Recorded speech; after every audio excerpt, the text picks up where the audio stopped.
He's a founder and consultant of Forward Intelligence Group. Now, this is something take me a long time to sink in. He's a futurist, a strategist, an author, a speaker, change agent, entrepreneur, director, consultant, transformation manager, agile business coach, etc., etc., etc. But it would take another hour to go on. But anyway, his personal research focus is on technology and its impact on the future of work. I hope I'm right there. And the formation of ecosystems and the evolution of the human-machine relationship. So he holds an MBA from the European Business School with majors in strategic planning and organization. How apt for him to talk about what he's going to share in a short while. So Martin? Thank you very much for the introduction. I just want to basically summarize that we're basically a management consultancy who is doing trend and future research, market research. My personal passion lies in technology because that's where I'm sort of coming from, my own background, and I apply this to the question of how our organizations going to work in the future. And there's an interesting development in the last couple of years that influences this. It used to be technology. And now as technology is very advanced already, we're starting to see organizational reactions of organizations on the question, how are we going to adopt those technologies, all this digitalization that's going on. And that basically brought up a new topic really to mainstream, which is agile ways of working on agility. So if you want to sort of catch up with me on my thinking as a futurist market researcher, agilist, or as an author, I provided you guys some links there. You can click and read some of my articles and connect with me. So the topic I want to talk about here is really take a long-term, usually I look 10 years into the future when I work with organizations and a top-down view on the question, hey, where is the future of work going to go, right? And the future of work unfolds at a crossroads between three really sectors. It's, of course, technology driving it, that defines of how we're working. It's the economy itself and organizations, how businesses are organizing this and whatever, drive the purpose. And, of course, it's society, which is ultimately the bed in which everything executes, as well as where the workforce, the people, the individuals are coming from, that are important, the other important side of work, because work happens in companies and is done by people, at least traditionally, using technology, right? So, and if you look, for example, at the recent Corona developments and the move to remote working, it has all those impacts, right? It's a technology that enables it. There's a need from a society perspective to do it, right? And and it changes the way how organizations work. So it has an impact. All of COVID has, and remote work has an impact. All of these three. So aside from this extreme, immediate, and current development, let's have a look at what the longer term trends is. So if you look at the economy over the last 100 years since the second industrial revolution, beginning of last century, you see that our markets have really changed. So they have changed from being wide global markets where multinational companies are really have the job of bringing their products globally to market, right? And that they were very successful in doing this, and then the products are now everywhere. Whether you go to Malaysia, Singapore, or elsewhere in the world, you'll find all the brands are everywhere, and everything is available in principle everywhere on the world. And then you got online shopping on top of everything. So the market conditions in the world have gotten very tight, and organizations need to adapt to that, right? And it's really the driver, the success story of globalization. Globalization really worked well and will continue to do so. Right? The other interesting trend in the economy from our perspective is the move from organizations are basically individuals collaborating in order to do something together, right? And now we're moving to the next level. And the next level is that companies starting to collaborate together to build ecosystems, to do even more things together. To serve customer groups that they alone couldn't serving, and this actually blurs industry boundaries. Right? So that's a very interesting development to watch. And then, of course, the other one is, and there are positive things, and there's always a negative part to everything. And that in the economy, it's probably the crisis of capitalism. That we're saying, hey, the model in which we operate and driving for profits, it's sort of seem to be coming to an end in a world that has its ends, right? On the society side, the longest development is probably the drive to individualization, where we have societies basically starting with Enlightenment several hundred years ago, where we are creating societies that are not hierarchical, whatever, don't have caste systems and these kind of things like this, where people are not born into a certain part of the society and stay there. But we have now societies that are open, where everybody can individually develop, basically be themselves, right? And in any extreme form, we're now having markets and societies where nobody is the same, right? So everybody is individual from a consumer perspective, from what they want and what they can do, what they can contribute to society, right? Another big trend, of course, is the aging of societies that changes the supply of workforce from a capacity perspective. On the other hand, we have many countries in the world who still experience population growth, and that creates shifts in the global workforce from one countries to others, right? And then within our societies, we're also having, similarly to the communist side, and whatever is sometimes called a democracy crisis, where in some countries the credibility of politicians through topics like favorism and stuff like that are tarnished, gave rise to populism, etc. I think we all know these developments. On the technology side, we have 4 key technologies that drive really developments there, and we're talking really here in the context of the conference and today about digitization. But on top of digitization, we have AI, IoT, robotics. I'll get into those a little bit. And we also have a negative side on technology, which is really the pollution that we're bringing into the world, which ultimately pollution plus population growth really makes our world appear smaller and smaller and creates an overall global warming crisis, right? On a positive side, in the connection between technology and economy, we have an incredible automation potential, right? That comes from the application of those technologies there. But the automation potential also has a negative flip side, which is on the side, once it is being applied, automation is being applied to companies as part of the economy, you get a threat of losses. And there were studies out in the market who estimate that between 6% now and 70% in the future 20 years, jobs can be automated, jobs or at least tasks can be automated. So there's a huge anxiety out there on the say that people fearing that automation part and fearing that technology, because they fear they will be losing their job, and that creates then social tensions and widens the already increasing social divide. So you see, the future of work is really at a crossroads of a lot of complex developments that are long-term and short-term, right? And you look at a little positive and negative side. So we don't have time to go into all of these things now. So what I want to do, I want to dive a little bit deeper onto the right side here, driving towards the topic of organizational agility. So on the technology side, I think what's important to understand also in the context of this one is that these 4 key technologies really work well together and make IT pervasive. And that pervasiveness is really giving it the incredible amount of power and potential that we're seeing. And we're only starting to understand that. So basically, digitization is about making the real world IT accessible. So we're digitizing anything that is analog that we know, right? So IT can access it and then potentially manipulate it, right? That understanding what's going on is through AI. With AI, we're giving IT a brain. So it cuts to think and can start to do something with the data we're giving it through digitalization.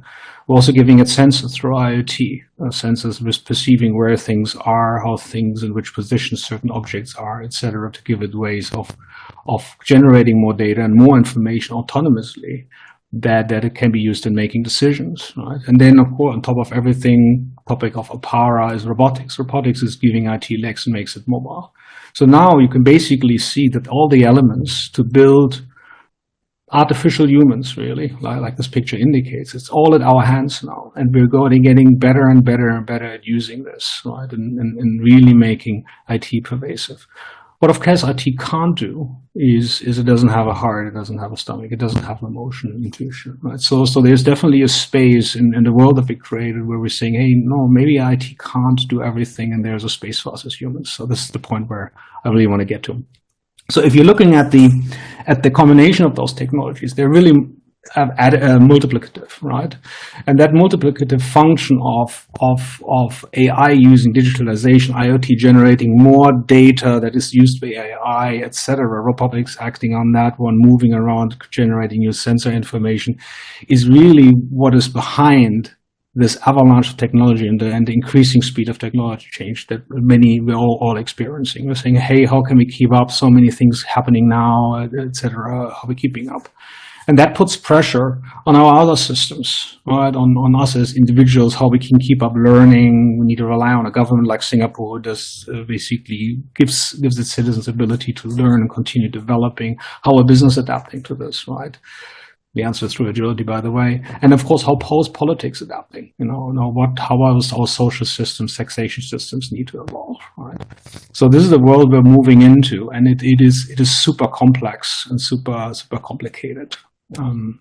So going deeper into the organization itself, the question is, how did organizations work traditionally? And traditionally, the role between humans and machines in the context of an organization was relatively simple.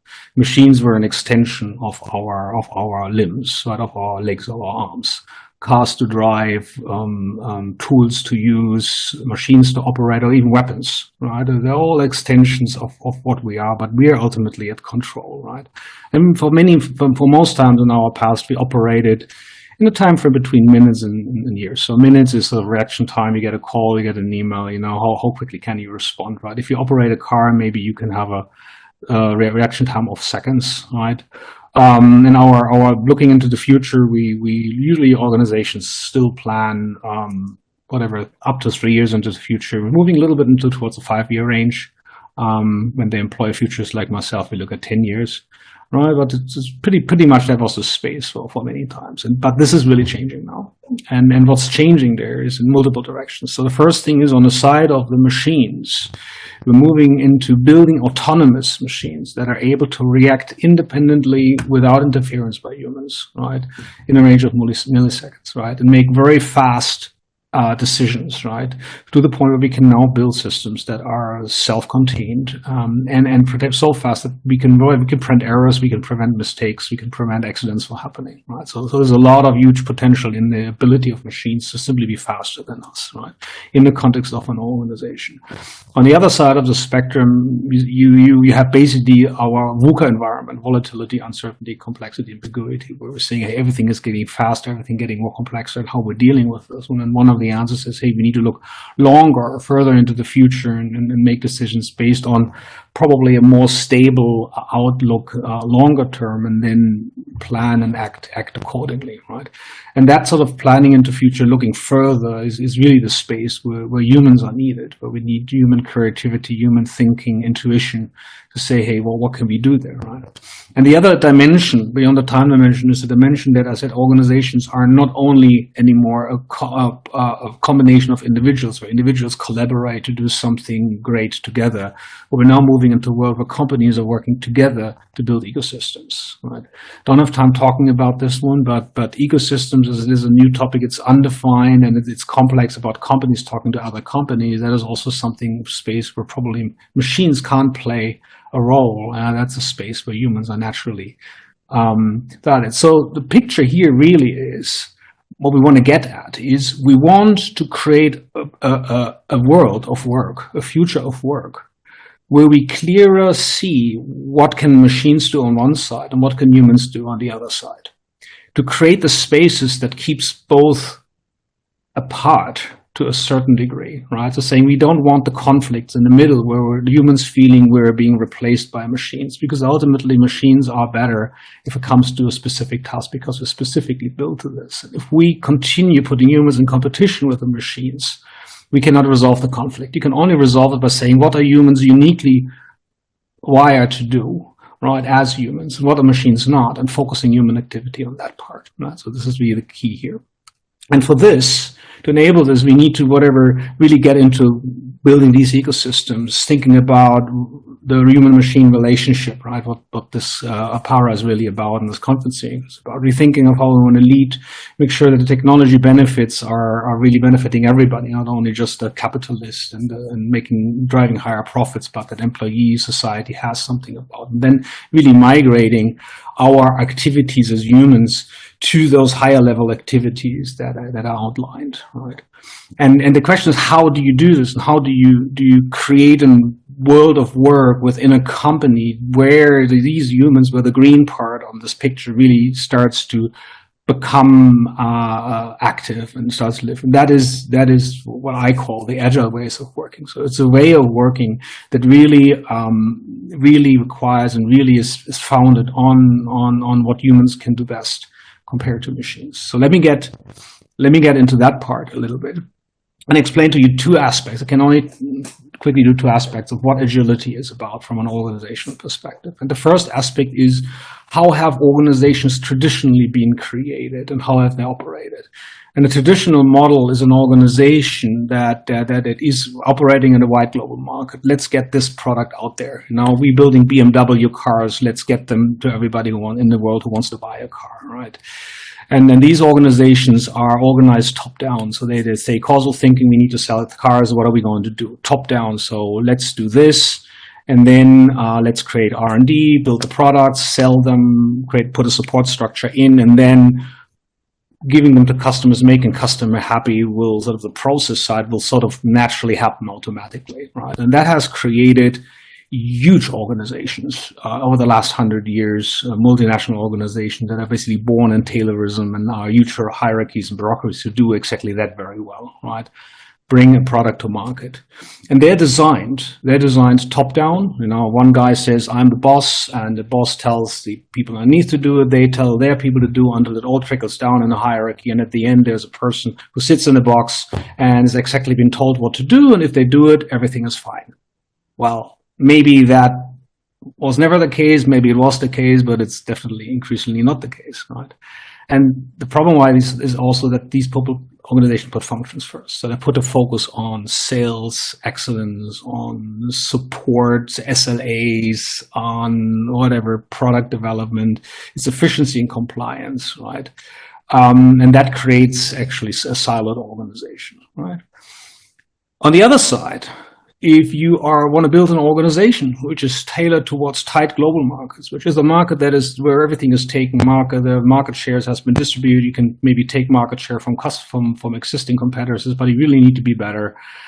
Maybe there are gaps in the market where you have individual pockets of individual consumers where you need to cater for, or you need to be really so great and innovative that you're building maybe something new to create new markets, right? So it's really a different market and much more difficult to do. And it starts with you having a clear understanding of who your customers are and what they need. And that is how you build an agile organization. Agile organization works back from the customer and puts people who are directly in contact with the customer in charge of saying, hey, understand the customer, talk to them, and design products and develop products that are catered to the needs, right? So they're working backwards from there, saying we need to build this, and then they go into the organization and ask what resources do we need? You know, what R&D people, what developers, what sales people, support people do we need, right? So the organization is an afterthought of that. So we know what we want first, the blue, and then we're saying, hey, let's organize accordingly, right? And that doesn't need this huge Uber structure, the huge hierarchy in an organization, the middle management, and everything above there, right? Because you're pulling the resources down, right? So the design principle of an agile organization is dramatically different. It is bottom up, outside in, and customer first. Okay. So the second aspect I wanted to share with you is on agile ways of working is how are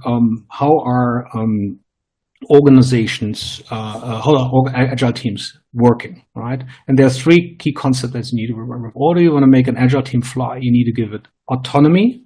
So they're saying, yeah, you are allowed to operate independently.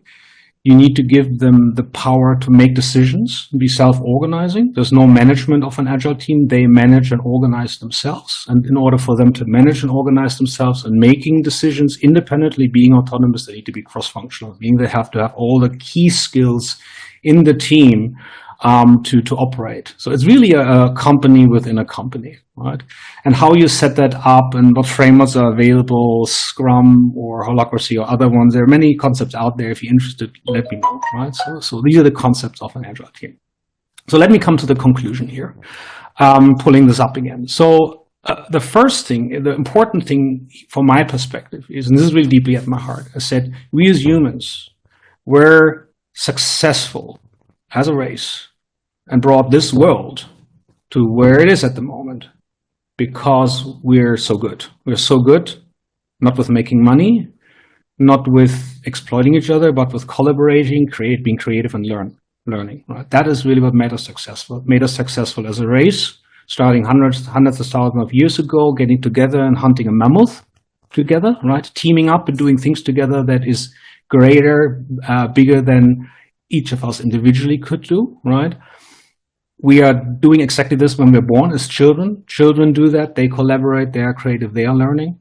And in organizations, through agile ways of working, we are proving that we can still do this. On the right side, you have a picture of one of my design thinking workshops, right? It is all still in us. But our organizations are somehow built in a way that these things that are naturally us are suppressed, right? And are not really utilized. So the question is, how can we unleash that power, the best in us, that is all in us, right? How we can bring that out for the benefit of a planet and for the benefit of our societies, right? So that's really the key, right? And what needs to happen for us to do here, all of us in the call, we need to ask ourselves, in the context we're working in our organizations, from a perspective of the future of work, of our work in our company, how are we going to use technology for the best benefit of everybody, right? Making sure that everybody benefits from that. And how we are adapting our ways of working, potentially in an agile way, to bring out the benefits of that, right? And if we do this, we'll enjoy the positive benefits of these developments. Give us time back, society, work-life balance, making work safer, reduce carbon, and potentially contribute to purpose and happiness. Interesting topic, by the way, can't get into this. There is a link. But we also need to go the long way, right? Because the future of work has negative effects. There will be people, companies, individuals who try to exploit this and bring in machines and drive job losses and drive social divide. And we have to sort of contain these negative effects and prepare for that by reforming our whatever various systems, tax systems, social systems, value systems that we created and which seem to be so hard to change because we're proud of them, we're not above them. And we need to raise above our own creations, say, what can we do to change what we created there and reform this? Because if we don't, then I don't think it looks good, right? And that then, if we manage to do that, then we will maximize the positive effects. And all these crises that are laid out earlier and all these things will innovate ourselves out of the way, and then hopefully will go away. But hey, it's not easy. If you found that interesting, connect with me on LinkedIn. I would love to hear from you. Contact me here over email. It was a pleasure talking to you. Thank you. Thank you. Certainly very